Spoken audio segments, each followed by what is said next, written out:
Bonjour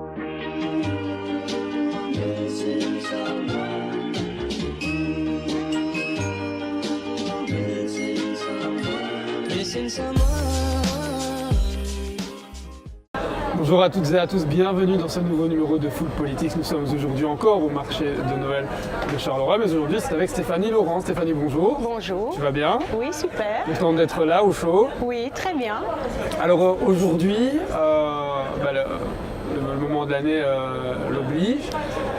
On va parler des fêtes de fin d'année. Mais d'abord, est-ce que tu es déjà venu faire un petit tour ici au marché de Noël de Charleroi?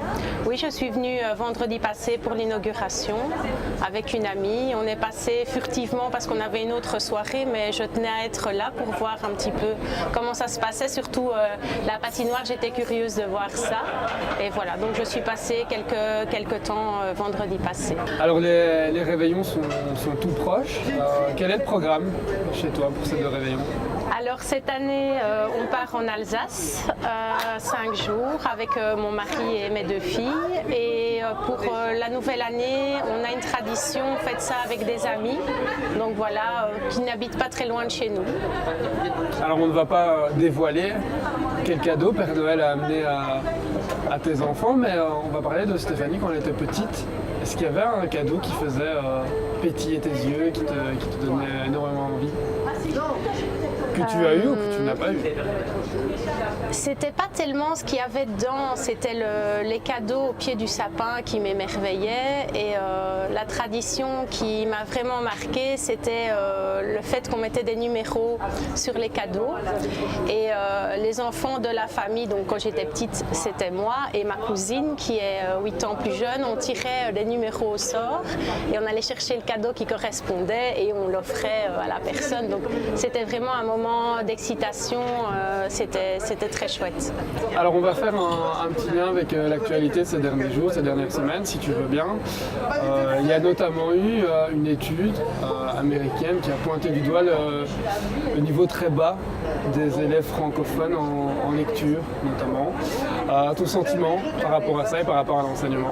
Écoute, c'est vraiment un sujet qui m'intéresse parce qu'au niveau de mes études, donc j'ai fait la psychologie et plus particulièrement la neuropsychologie. Et là, j'ai étudié la compréhension de texte chez les enfants et j'ai comparé des enfants issus de l'école ordinaire et de l'école spécialisée. Et en réalité, les enfants choisis, ce sont ceux de l'école spécialisée qui ont mieux réussi que ceux de l'école ordinaire. Voilà, c'est un très petit échantillon, c'est pas quelque chose qu'on peut généraliser, mais c'est quelque chose qui pose question effectivement. Et je pense que nous avons des améliorations à apporter au système d'enseignement en Belgique, bien sûr. Alors, sans transition, quelque chose de beaucoup plus léger.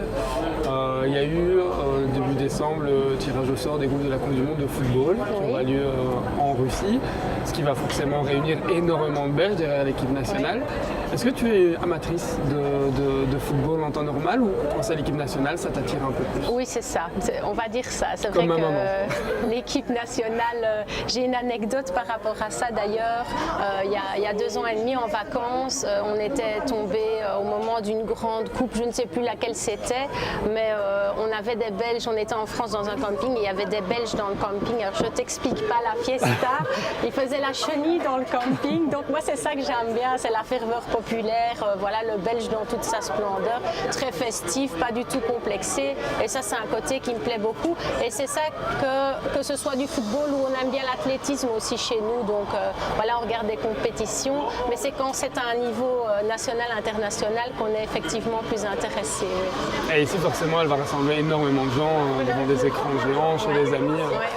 Tu en feras partie aussi, j'imagine? Oui, bien sûr. Je veux dire, tout prétexte est bon pour faire la fête et rencontrer des gens, que ce soit le football ou autre chose. Donc voilà.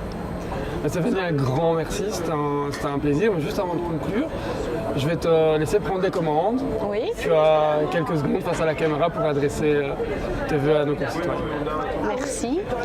Bien voilà, cher Carolo, je vous souhaite de très bonnes fêtes de fin d'année et une année 2018 remplie de bonheur, que vos vœux soient exaucés et nous serons toujours très attentifs à vos souhaits, donc n'hésitez pas à aller à la rencontre des femmes et des hommes politiques parce qu'on est là pour vous écouter et pour vous aider.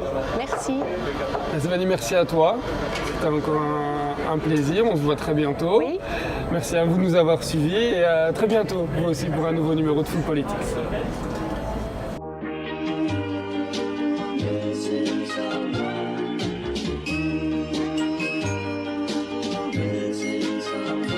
Missing someone